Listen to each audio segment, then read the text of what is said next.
So we have this situation at hand that people seem to not want to take seriously for whatever reason.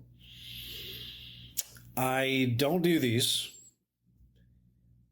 but I feel that it's necessary to share something that just happened to me, to some people I know, to try to explain just how serious the situation really is.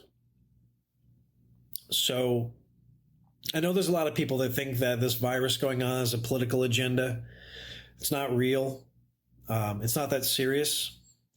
And I feel that even the people that I've spoken to about it may not necessarily heed the warning unless somebody tells them it's that serious, which the writing's already been on the wall. You don't need mommy and daddy to hold your hand and the president to tell you to stay home.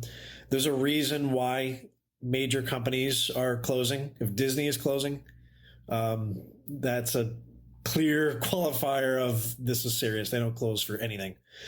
For anybody who works at Disney or goes to Disney.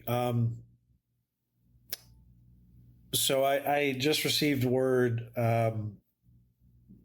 less than 24 hours ago. I have a friend of mine who has family in New York City, and there's a neighbor right next to them, older couple, and this group, these partners, they travel in and out of the country, and they hadn't really seen this person since they come back. I think from India, which is one of the hardest hit places, and they just kind of have a lockdown and hope for the best type thing. There's a lot of it's not a good situation for them right now.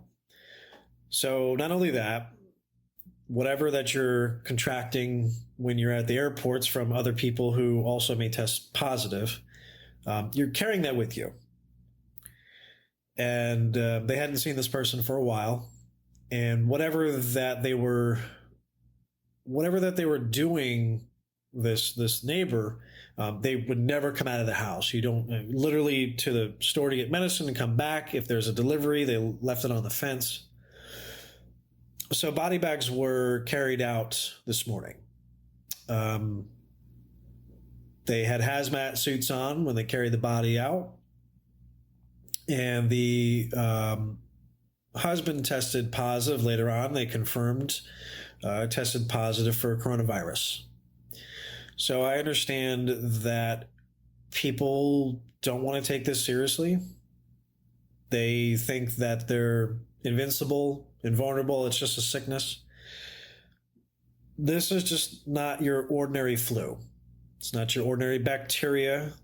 You can compare it to anything else that you want if you can compare it to the exact same anomaly that we're experiencing here, which has never happened ever. This is real. You don't need your mayor, your governor, your state, your federal levels to tell you how real this is to stay home, to stay away from people, to wash your hands. Your mother told you to wash your hands. Don't touch your face and all that. That's just normal stuff. Okay? This is very, very real. And it wasn't real for these folks until they realized that their neighbor, who, I mean, that right next door, contracted this. I don't know what else to say to people that if you don't think this is real at this point, please, by all means, go out, enjoy it. You're not going to last long. We don't need you.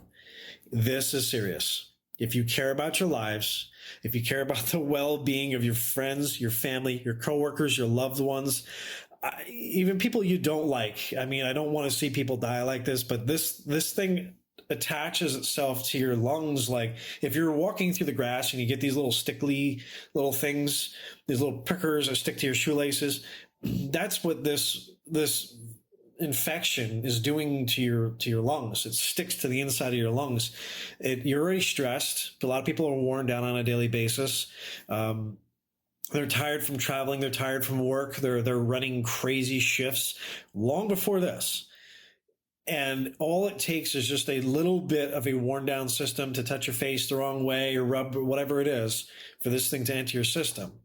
And it sticks like the prickers to your shoelaces to the inside of your lungs. They don't come off just as easily. Your tissue in your lungs is very, very sensitive. So older people are not going to make it through this because your cells start dying after a while. They're long past that phase where the scarring tissue in the lungs is going to make it if they do. Your system is in great duress, great stress.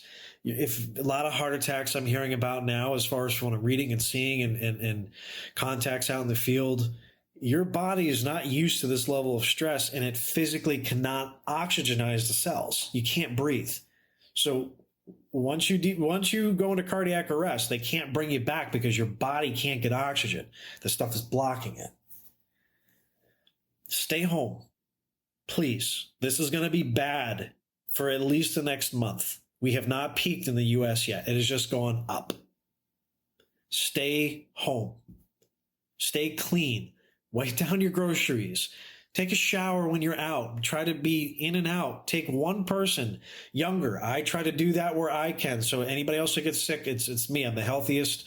I do the best that I can, but do what you can. This is as serious as it gets. I hope that this message, somebody's listening. I really don't want to see any more lives taken and deaths that are unnecessary. Just, it's going to be bad. Don't hoard. Stay inside. It's a great thing to be bored. Think about this. This is a third world country issue and a first world country problem. Okay?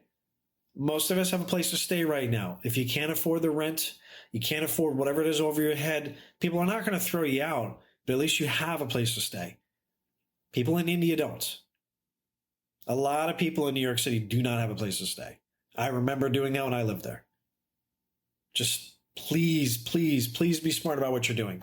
If not for yourself, but again, your friends, your family, your loved ones, sons, daughters, grandmas, grandpas. There's people I don't like that I don't want to see die like this. Don't do that. Please be smart. Thank you for taking the time to listen to this. Share it who will listen to it. I don't know what else to say. I just don't want to read any more about this. I don't want to see anybody else that I know die because of stupidity, because they didn't take this seriously. Please do what's necessary to safeguard your loved ones and yourself. Thank you.